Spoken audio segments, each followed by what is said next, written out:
At Spa, a few teams have raised some blistering problems on the front tires. Can you tell us what happened exactly? Well, you know, Spa is one of those circuits, it's one of the few circuits where there's a lot of high speed in a straight line. Years ago, people used to brake to go through Eau Rouge. Today, they're already in 7th gear, flat out, going through to the end of the straight Le Combe. So it's a very long straight, and that puts a lot of stress on the shoulders of the tyres. Having said that, normally you would resolve any issues of blistering by setup on the car. Spa this year, unfortunately, we only had rainy sessions. We had very limited dry running, so the teams had limited opportunity to modify their setup. A few teams had seen some blistering on the Friday. On the limited running they did. They made changes and resolved the issue. So it was a little unfortunate for some teams that they didn't have that opportunity, and they went into qualifying with a very aggressive setup on the limits of our recommendation. And it is only a recommendation we give the teams. It's not a rule. It doesn't mean they've got to follow it. It really identifies that if they go beyond it, we can guarantee they're going to have issues.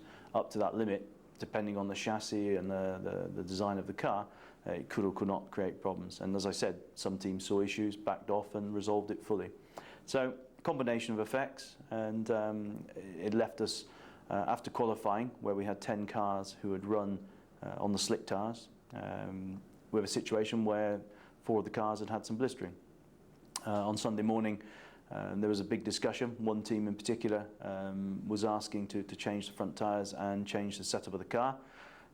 Unfortunately, the other teams that are in Q3 were against that idea. They felt they understood the issue, could manage it, and they felt there wasn't an issue for racing. So in that situation, we had to make the correct sporting decision, which was to start the cars on the tyres they use for qualifying, which is the current regulation.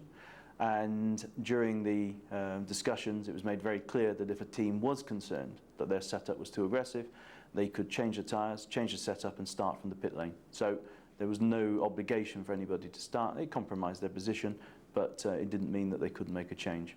Additionally, of course, they hadn't used any of their slick tyres, so they had a lot of tyres to use in the race, and if anyone was concerned, they could make an additional pit stop, which shows at the end of the race nobody chose to do. Slightly surprising in some cases, but the race finished without any incident. The Belgian GP is now filed, and the next stage of the championship is perhaps the most anticipated one for Pirelli. The Formula One arrives in Italy at Monza track. What are you preparing for this important event? Well, it's about 6 kilometres from where I'm sat now, the circuit, so obviously it's very close to our head office.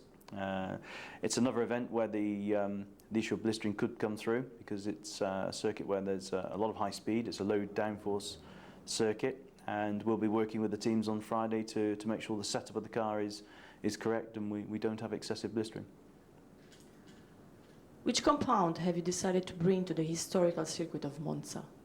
Well, we're bringing the medium compound, which has a lot of thermal resistance, which is ideal for a circuit, as I said, that's high speed and where you do have a risk of blistering, has much greater blistering resistance compared to the other compound, the soft, that we're bringing.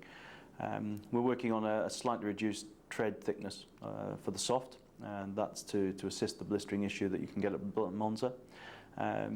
But all in all, it will most probably be a race that we've seen this year of 3-stop strategy, primarily using the soft tyre. Pirelli continued its development test in August too, this time on Monza track with Lucas Di Grassi as the new tester. Can you tell us some indiscretions on the data collected on the track? Well, we did a little check actually of the tyres we're going to use at Monza, just to be sure, and we're very confident. As I said, the medium compound has a lot of high level of thermal resistance and will be an ideal